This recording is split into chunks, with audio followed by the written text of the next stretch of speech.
Hebane, hii ni Mtambala TV online, na leo tuna nafasi nzuri ya kwenda kupiga story na kijana ambaye ni mtu wa ndoto nyingi, na tutaenda kusikiliza machache ambayo penginepo tulikuwa tuyajui kutoka kwake, na hivi ni muda wa kupiga naye story, na nadhani huyu hapa tumemfikia.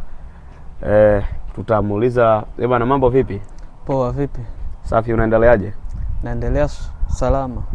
Ya jambo la heri sana, na leo Mtambala TV tumejisikia kuja kupiga mastori machache na wewe na kukuuliza maswali kaza wa kaza. Tujui kama utakuwa tayari kujibu. Ndio, niko tayari. Ya watu wengi wamefika nchini Marekani, na wengi wao wanasema kuwa maisha ya Marekani ni magumu sana. Unaweza ukawaambiaje watu wanaosema hivyo? Naweza sema ni uongo. Ni uongo tena sana.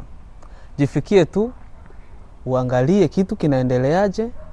Cha muhimu hapa, kazi ziko, ni kuchapa kazi tu, wewe kuya na nguvu zako. Na pia wewe umetokea kwenye moja kati ya nchi za Afrika, na ulikuja hapa haujui lugha, na umewezaje ku maintain maisha ya Marekani hali ya kwamba haujui lugha? So unaangalia nchi ziko na watu wengi sana, wakikutana ina maana maana kuko lugha tofauti tofauti. Ina maana hautakosa ndani watu wenyewe wanaongea hiyo lugha ya kwako. Najaribu kuongea lugha nyingine hivyo hivyo, ndio hivyo. Okay, na ili kuchukua muda gani mpaka kupata uzoefu wa maisha ya Marekani? Unajua kitu ni mazoefu. Sio muda mrefu sana tu, muda tu mdogo sana. Cha kwanza ni kazi. Ndio kitu cha muhimu. Okay, na pia ukukutana na watu ambao walikushauri kuhusu kutoka nje na usio unajifungia nje kwa sababu ya kupata uzoefu zaidi? Swali mbona ngumu hiyo? Nadhani swali sio ngumu sana, swali ni ya kawaida. Tumeuliza hivi. Kwa sababu watu wengine wana ile tabia, ukifika sehemu ya ugeni unakaa ndani, unakuwa kama mnyonge mnyonge. Wewe hiyo ilikaaje kwako? Mimi kiukweli muda wenyewe najisikia kusema ndaweza toka nje kutembea mahali popote. Kila kitu nakifanya kwenye muda. Ndio hivyo. Hakuna kunizuia, hakuna nini, hapana. Niko free. Okay.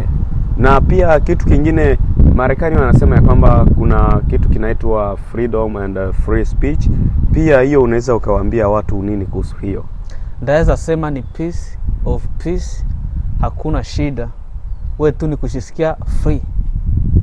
Okay, bana, tumemaliza mastori machache na ndugu yetu ambaye anaitwa Bienfait, anapatikana United States of America, na tumeweza kupiga story naye na ameweza kueleza machache kutokana na kile ambacho amekizoea hapa Marekani. Na nyuma ya kamera ni Victorious Force ambaye ni kiongozi mkuu au CEO. Asante.